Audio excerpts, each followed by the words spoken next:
सर्वमंगल मांगल्ये शिवे सर्वार्थ साधिके शरण्ये त्र्यंबके गौरी नारायणी नमोस्तुते। दोस्तों, आप सभी को श्रावण मास के आखिरी मंगलवार के दिन मंगला गौरी व्रत की हार्दिक शुभकामनाएं। जैसे श्रावण मास का सोमवार भगवान शिव को समर्पित है, वैसे श्रावण मास का मंगलवार माँ मंगला गौरी यानी कि माँ पार्वती को समर्पित है। माँ मंगला गौरी का व्रत हर साल श्रावण मास के मंगलवार के दिन रखा जाता है। तो ऐसे में सावन के आने वाले सभी मंगलवारों का सबसे ज्यादा खास महत्व माना जाता है। इस व्रत को सुहागन महिलाएं और कुंवारी कन्या दोनों ही रखती हैं। यह व्रत माँ पार्वती को समर्पित है। माँ मंगला गौरी का यह व्रत बहुत ही शुभ फलदायी माना जाता है। माँ मंगला गौरी का व्रत महिलाएं अखंड सौभाग्य के लिए रखती हैं। साथ ही घर परिवार में सुख शांति और समृद्धि बनी रहे, इसके लिए भी यह व्रत रखा जाता है। ऐसा कहा जाता है कि इस व्रत को रखने से पति पत्नी के बीच रिश्ते मधुर बनते हैं। इसके अलावा संतान सुख की प्राप्ति के लिए भी यह व्रत किया जाता है। यदि किसी कन्या के विवाह में बाधाएं आ रही हैं या फिर मांगलिक दोष है, तो वह भी इस व्रत को रख सकते हैं। श्रावण मास का इस बार 13 अगस्त को आखिरी मंगलवार पड़ रहा है और आज के दिन माँ मंगला गौरी के व्रत के साथ साथ माँ मंगला गौरी व्रतों का उद्यापन भी किया जाएगा, और जिससे कि महिलाएं अपने पति की अखंड सौभाग्य के लिए, अपने बच्चों के लिए इस व्रत को करती हैं। और आज के दिन सुहागनों को सुहाग सामग्री भी अर्पित की जाती है। तो दोस्तों, आज की इस वीडियो में मैं आपको श्रावण मास के आखिरी मंगलवार के दिन माँ मंगला गौरी की व्रत कथा का रसपान कराने जा रही हूँ, और इसी के साथ साथ पूजा विधि और उद्यापन विधि के बारे में भी बताऊंगी, और इसके साथ आपको दो पौराणिक व्रत कथाओं का श्रवण भी कराऊंगी। तो चलिए वीडियो शुरू करते हैं। अगर आपको हमारी ये वीडियो अच्छी लगी हो तो लाइक शेयर और सब्सक्राइब करना ना भूलें, और कमेंट बॉक्स में जय मां मंगला गौरी अवश्य लिखें। तो चलिए वीडियो शुरू करते हैं। एक गांव में एक बुढ़िया माई रहती थी। बुढ़िया माई का एक बेटा था जिसका नाम था भोला। उसकी एक सुंदर पत्नी थी जिसका नाम था रूपा। भोला अपनी माँ का बहुत ख्याल रखता था। बहू भी बहुत सीधी थी, लेकिन बुढ़िया माई दिन रात बहू से झगड़ा करती रहती थी। एक दिन बुढ़िया माई ने घर आकर बताया कि बहू सुनो, मैं शिव जी के मंदिर से आ रही हूँ। वहां सब बातें कर रहे थे कि यदि सावन के सोमवार का व्रत कर अगले दिन मंगल को मंगला गौरी का व्रत किया जाए तो भोले बाबा और माँ पार्वती की कृपा से तुझे बेटा हो सकता है। तब रूपा ने कहा, लेकिन माँ जी, मैं तो केवल सोमवार का ही व्रत करती हूँ। ठीक है, अगर अब आप कह रही हैं तो इस बार मैं दोनों व्रत करूंगी। बुढ़िया माई केवल उसे परेशान और भूखा रखने के लिए ही ये सब कह रही थी। उसने आगे कहा, और अरे ऐसे व्रत नहीं करना है। दोनों दिन कुएं से 7 घड़े पानी शिवलिंग पर चढ़ाना है। रूपा ये सुनकर परेशान हो गई और उसने कहा, माँ जी, मैंने तो ये सब करते किसी को नहीं देखा। यह सुनकर बुढ़िया माई को क्रोध आ गया और उसने कहा, मैं क्या झूठ बोल रही हूँ, ये केवल संतान प्राप्ति का उपाय है जो तुझे करना ही पड़ेगा। यह सुनकर रूपा चुप हो जाती है। कुछ दिनों के बाद सावन शुरू हो जाता है। रूपा ने पहले सोमवार को सुबह पूजा पाठ और व्रत करना शुरू किया और 7 घड़े पानी कुएं से भरकर शिवजी पर चढ़ा दिए। कुआं मंदिर से काफी दूर था, इसीलिए उसे काफी समय लग गया। ये सब करने में शाम को जब रूपा वापस आई तो देखा भोला बहुत गुस्से में घर के बाहर बैठा है। रूपा के पूछने पर उसने गुस्से में कहा, कहाँ चली गई थी? इतनी देर लगती है जल चढ़ाने में। घर में मेरी माँ भूखी बैठी है और तू घूम घूम कर पूरा गांव देख रही है। यह कहकर बोला ने उसे मारा। रूपा मार खाकर बिना कुछ खाई सो गई। अगले दिन उसकी सास ने कहा, बहू, आज फिर से तुझे जल चढ़ाना है। यह सुनकर रूपा ने कहा, माँ जी, कल से मैंने कुछ खाया नहीं है और इनकी मार से मेरा पूरा शरीर दुख रहा है। आज मैं कलश कैसे उठा पाऊंगी? यह सुनकर बुढ़िया ने कहा, कुछ भी कर, लेकिन ये तो तुझे आज करना ही पड़ेगा। रूपा पूजा करने चल दी। मंदिर में पूजा करने के बाद वह कुएं पर आई। बड़ी मुश्किल से उसने पहला कलश भरा और चल दी, लेकिन कुछ दूर चलने पर वह गिर पड़ी और उसका मटका भी टूट गया। रूपा एक पेड़ के नीचे बैठकर रोने लगी। तभी वहां पर एक साध्वी आई और उसने कहा, बेटी, क्यों रो रही है? रूपा ने रोते सारी बात बता दी। उसकी बात सुनकर साध्वी ने कहा, बेटी तू एक काम कर, एक लोटा जल का ले और उसमें से 7 बार थोड़ा थोड़ा शिवलिंग पर जल चढ़ा देना और घर जाकर अपनी सास से कहना कि मैंने जल चढ़ा दिया। रूपा ने कहा, लेकिन ये तो झूठ होगा और मेरा मटका भी टूट गया। तब साध्वी ने कहा, ये ले लोटा, इसमें जल भरकर चढ़ा दे और इसे घर ले जाना, लेकिन छिपा कर रख देना। रूपा ने ऐसा ही किया और दोपहर को वह घर पहुंच गई। बुढ़िया माई के पूछने पर उसने वही बता दिया जो कि उस साध्वी ने बताया था। शाम को मां मंगला की पूजा कर उपवास पूरा किया। इसी तरह 2 मंगला गौरी व्रत पूरे हो गए। लेकिन जब तीसरे व्रत की बारी आई तो बुढ़िया माई चुपचाप रूपा के पीछे गई और उसने सब देख लिया। बुढ़िया माई ने घर आकर अपने बेटे को सब बता दिया। भोला ने फिर रूपा को मारने के लिए जैसे ही हाथ उठाया, माँ पार्वती प्रकट हो गई और उन्होंने कहा, रुक जा भोला। यह सुनकर भोला रुक गया। बुढ़िया माई माँ पार्वती के पैरों में गिर गई और भोला भी माफी मांगने लगा। माँ पार्वती ने कहा, माफी मांगनी है तो इससे मांग जो तेरे और तेरी माँ के जुल्म सहकर भी पत्नी धर्म निभा रही है। भोला ने रूपा से माफी मांगी। बुढ़िया माई ने कहा कि बेटी मुझे माफ कर दो, तुझे परेशान करने के चक्कर में मैंने ये सब कहा था। रूपा ने माता पार्वती से कहा, माँ इस संसार से अब मेरा मन भर गया है, आप मुझे अपने साथ ले चलिए। देवी पार्वती जी ने कहा, ठीक है, आज से तू मेरी कृपा से जंगल में एक आश्रम बनाकर भक्ति करेगी, लेकिन इन दोनों को सजा मिलेगी। रूपा ने कहा, माँ इन्हें माफ कर दीजिए। ये सुनकर माँ पार्वती ने कहा, आज तुम्हारी बहू के कारण तुम्हें जीवन दान मिला है, जाओ इस लोटे को रख लो, तुम्हारे परिवार में कभी अन्न धन की कमी नहीं होगी। लेकिन मैं अपनी बेटी को साथ ले जा रही हूँ। माँ की कृपा से रूपा ने एक आश्रम बनाया जिसमें बहुत सी स्त्रियां जो घर में दुखी थी आकर भगवान की भक्ति करने लगी। जय भोलेनाथ, जय माँ पार्वती। अब मैं आपको पार्वती माता की जन्म की संपूर्ण कथा भी सुना रही हूँ, जिससे सुनने मात्र से सभी दुखों का अंत भी होता है। दक्ष प्रजापति की सभी पुत्रियां गुणवती थी, फिर भी दक्ष के मन में हमेशा से संतोष नहीं था। वे चाहते थे कि उनके घर में एक ऐसी पुत्री का जन्म हो जो कि सर्वशक्ति संपन्न हो और सर्व विजयी हो। अंत दक्ष एक ऐसी पुत्री के लिए तप करने चले गए। तप करते करते अधिक दिन बीत गए तो भगवती माता ने प्रकट होकर कहा कि मैं तुम्हारे तप से प्रसन्न हूँ। तुम किस कारण से तप कर रहे हो? दक्ष ने तप करने का कारण बताया तो माँ बोली कि मैं स्वयं पुत्री रूप में तुम्हारे यहाँ जन्म धारण करूंगी। मेरा नाम होगा सती। मैं सती के रूप में जन्म लेकर अपनी लीलाओं का विस्तार करूंगी। फलत भगवती माता ने सती के रूप में दक्ष के यहाँ जन्म लिया। सती दक्ष की सभी पुत्रियों में सबसे अलौकिक थी। सती ने बाल्यावस्था में कई ऐसे अलौकिक आश्चर्यचकित करने वाले कार्य कर दिखाए थे जिन्हें देखकर स्वयं दक्ष को भी विस्मय होता था। जब सती विवाह योग्य हो गई तो दक्ष को उनके लिए वर की चिंता होने लगी। उन्होंने ब्रह्मा जी से इस विषय में परामर्श भी किया। ब्रह्मा जी ने कहा कि सती माँ दुर्गा का ही अवतार है और माँ दुर्गा आदि शक्ति और शिव आदि पुरुष हैं। अंतः सती के विवाह के लिए शिव ही सबसे योग्य और उचित वर है। दक्ष ने ब्रह्मा जी की बात मानकर सती का विवाह भगवान शिव के साथ कर दिया। सती कैलाश में जाकर भगवान शिव के साथ रहने लगी। भगवान शिव दक्ष के दामाद थे, किंतु किसी वजह से दक्ष के हृदय में भगवान के शिव के प्रति बैर और विरोध भाव पैदा हो गया। एक बार देवलोक में ब्रह्मा ने धर्म के निरूपण के लिए एक सभा का आयोजन किया था। सभी बड़े बड़े देवता सभा में एकत्रित हुए। भगवान शिव भी सभा में बैठे थे। सभा मंडल में दक्ष का आगमन हुआ। दक्ष के आगमन पर सभी देवता उठकर खड़े हो गए, पर भगवान शिव खड़े नहीं हुए।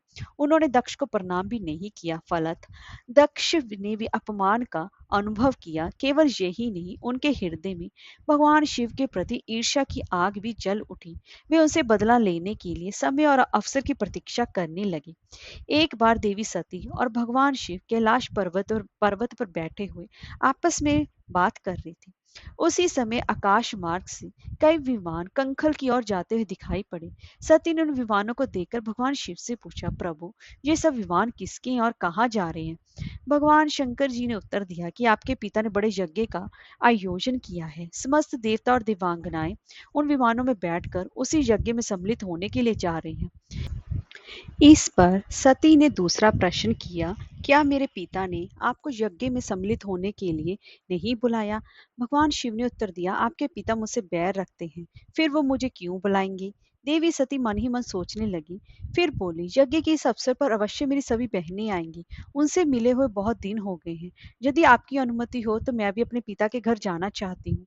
यज्ञ में सम्मिलित हो लूंगी और बहनों से मिलने का भी सुअवसर मिलेगा। भगवान शिव ने उत्तर दिया, इस समय वहां आपका जाना उचित नहीं होगा। आपके पिता मुझसे बैर रखते हैं, हो सकता है कि वो आपका भी अपमान करें। बिना बुलाए किसी के घर जाना उचित नहीं होता है। इस पर देवी सती ने प्रश्न किया, ऐसा क्यों? भगवान शिव ने उत्तर दिया, विवाहिता लड़की को बिना बुलाए पिता के घर नहीं जाना चाहिए, क्योंकि विवाह हो जाने पर लड़की अपने पति की हो जाती है। पिता के घर से उसका संबंध टूट जाता है। लेकिन सती पीहर जाने के लिए हठ करती रही, अपनी बात बार बार दोहराती रही। उनकी इच्छा देखकर भगवान शिव ने पीहर जाने की अनुमति दे दी। उनके साथ अपना एक गण भी भगवान शिव ने भेज दिया। उस गण का नाम वीरभद्र था। सती वीरभद्र के साथ अपने पिता के घर गई। घर में सती से किसी ने भी प्रेम पूर्वक वार्तालाप नहीं किया। दक्ष ने उन्हें देखकर कहा, तुम यहाँ मेरा अपमान करने आई हो? अपनी बहनों को तो देखो, वह किस प्रकार भांति भांति के अलंकारों और सुंदर वस्त्रों से सुसज्जित होकर आई हैं। तुम्हारे शरीर पर मात्र बागंबर है। तुम्हारा पति शमशान वासी और भूतों का नायक है। वह तुम्हें बागंबर छोड़कर और पहना ही क्या सकता है? दक्ष के कथन से देवी सती के हृदय में बड़ा ही पश्चाताप हुआ। वे सोचने लगी, उन्होंने यहाँ आकर अच्छा नहीं किया। भगवान शिव ठीक ही कह रहे थे कि बिना बुलाए पिता के घर भी जाना नहीं चाहिए। पर अब क्या हो सकता है, अब तो आ ही गई हूँ। पिता के कटु और अपमानजनक शब्द सुनकर भी सती मौन रही। वे इस यज्ञ मंडल में गई जहाँ सभी देवता और ऋषि मुनि बैठे थे, तथा यज्ञ कुंड में धू धू करती जलती हुई अग्नि में आहुतियां डाली जा रही थी। देवी सती ने यज्ञ मंडप में सभी देवताओं के तो भाग देखे, किंतु भगवान शिव का भाग नहीं देखा। वे भगवान शिव का भाग ना देखकर अपने पिता से बोली, ये पितश्रेष्ठ, यज्ञ में तो सबके भाग दिखाई पड़ रहे हैं, किंतु कैलाशपति का भाग नहीं है। आपने उनका भाग क्यों नहीं रखा? दक्ष ने गर्व से उत्तर दिया, मैं तुम्हारे पति शिव को देवता नहीं समझता। वह तो भूतों का स्वामी, नग्न रहने वाला और हड्डियों की माला धारण करने वाला है। वे देवताओं की पंक्ति में बैठने योग्य नहीं है। उसे कौन भाग देगा? देवी सती के नेत्र लाल हो उठे। उनका मुखमंडल प्रलय के सूर्य की भांति चमक रहा था। उन्होंने पीड़ा से तिल मिलाते हुए कहा, मैं इन शब्दों को कैसे सुन रही हूँ? मुझे धिक्कार है। देवताओं, तुम्हें भी धिक्कार है। तुम भी उन कैलाशपति के लिए इन शब्दों को कैसे सुन रहे हो, जो मंगल के प्रतीक हैं और जो क्षण मात्र में संपूर्ण सृष्टि को नष्ट करने की शक्ति रखते हैं। वे मेरे स्वामी हैं। नारी के लिए उसका पति स्वर्ग होता है। जो नारी अपने पति के लिए अपमान जब शब्दों को सुनती है, उसे नरक में जाना पड़ता है। पृथ्वी सुनो, आकाश सुनो और देवताओं तुम भी सुनो। मेरे पिता ने मेरे स्वामी का अपमान किया है। अब मैं एक क्षण भी जीवित नहीं रहना चाहती। सती अपने कथन को समाप्त करती हुई यज्ञ के कुंड में कूद पड़ी। जलती हुई आहुतियों के साथ उनका शरीर भी जलने लगा। यज्ञ मंडप में खलबली पैदा हो गई और हाहाकार मच गया। देवता उठकर खड़े हो गए। वीरभद्र क्रोध से कांप उठे। वे उछल उछल कर यज्ञ का विध्वंस करने लगे। यज्ञ मंडप में भगदड़ मच गई। देवता और ऋषि मुनि भी भाग खड़े हुए। वीरभद्र ने देखते ही देखते दक्ष का मस्तक काट कर फेंक दिया। समाचार भगवान शिव के कानों में भी पड़ा। वे प्रचंड आंधी की भांति कनखन जा पहुंचे। सती के जले हुए शरीर को देखकर भगवान शिव अपने आप को भूल गए। सती के प्रेम और उनकी भक्ति ने भगवान शंकर के मन को व्याकुल कर दिया। उन शंकर के मन को व्याकुल कर दिया जिन्होंने कभी काम पर भी विजय प्राप्त की थी और जो सारी सृष्टि को नष्ट करने की क्षमता रखते थे। वे सती के प्रेम में खो गए, बेसुध हो गए। भगवान शिव ने उन्मत्त की भांति सती के जले हुए शरीर को कंधे पर रख लिया। वे सभी दिशाओं में भ्रमण करने लगे। शिव और सती के इस अलौकिक प्रेम को देखकर पृथ्वी रुक गई, हवा रुक गई, जल का प्रवाह ठहर गया और रुक गई देवताओं की सांसें भी। सृष्टि व्याकुल हो गई। सृष्टि के प्राणी पुकारने लगे, त्राही माम त्राही माम। भयानक संकट उपस्थिति देखकर सृष्टि के पालक भगवान विष्णु आगे बढ़े। वे भगवान शिव की बेसुधी में अपने चक्कर से देवी सती के एक एक अंग को काट कर गिराने लगे। धरती पर 51 स्थानों पर सती के अंग कट कट कर गिरे। जब सती के सारे अंग कट कर गिर गए तो भगवान शिव पुनः अपने आप में आए। जब वे अपने आप में आए तो पुनः सृष्टि के सारे कार्य चलने लगे।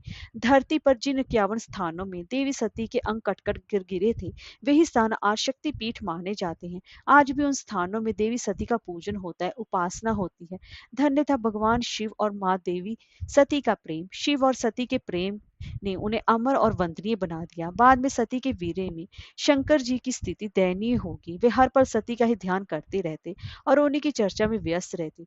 उधर देवी सती ने भी शरीर का त्याग करते समय संकल्प किया था कि मैं राजा हिमालय के यहाँ जन्म लेकर भगवान शिव की अर्धांगिनी बनूं। अब जगदम्बा का संकल्प व्यर्थ कैसे हो सकता था।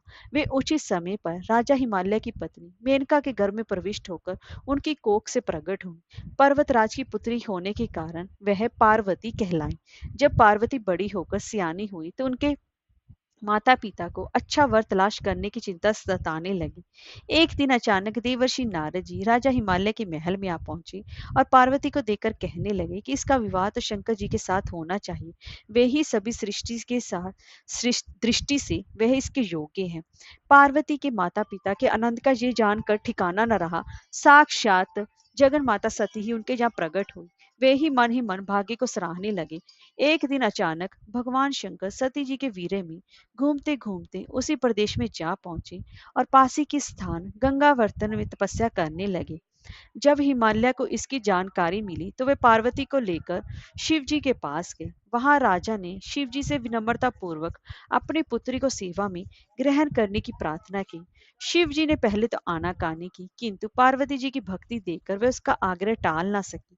शिव जी से अनुमति मिलने के बाद तो पार्वती प्रतिदिन अपनी सखियों को साथ लेकर उनकी सेवा अर्चना करने लगी।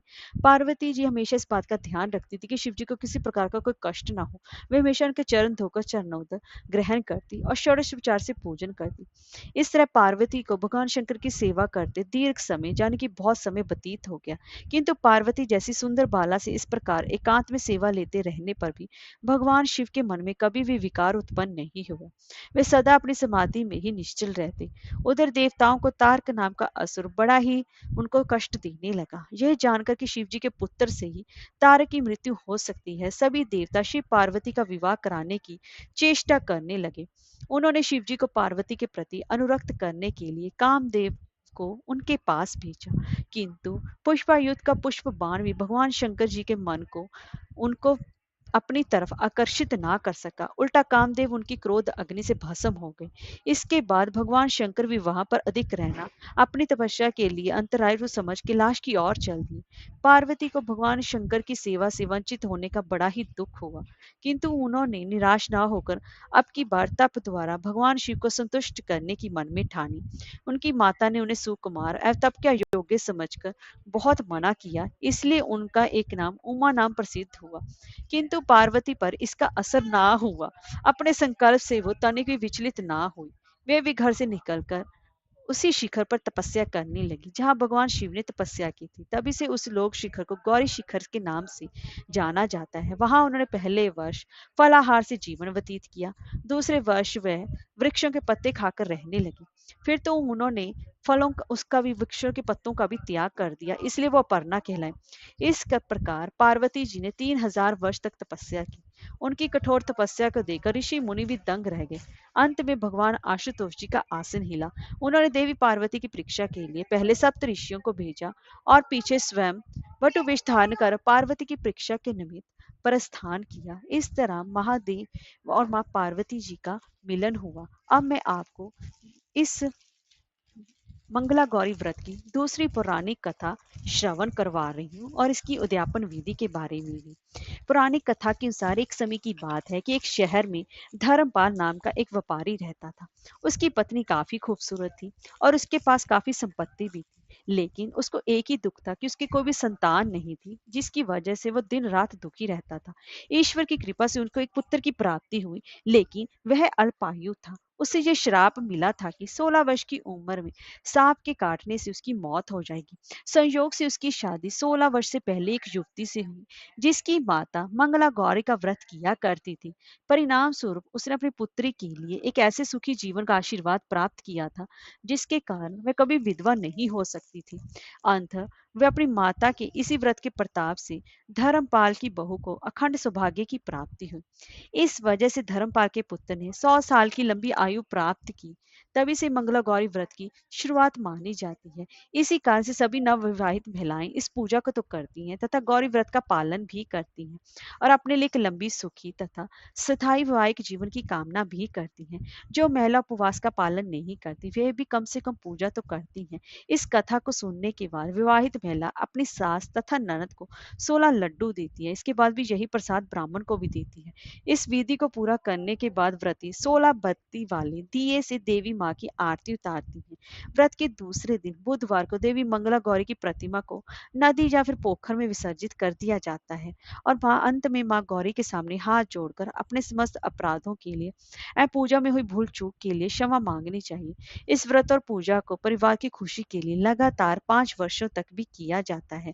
ऐसा माना जाता है कि यह मंगला गौरी व्रत नियमों के अनुसार करने से प्रत्येक मनुष्य के वैवाहिक सुख में बढ़ोतरी होकर पुत्र पौत्रादि भी अपना जीवन सुखपूर्वक गुजारते हैं। ऐसे इस व्रत की महिमा मानी जाती है।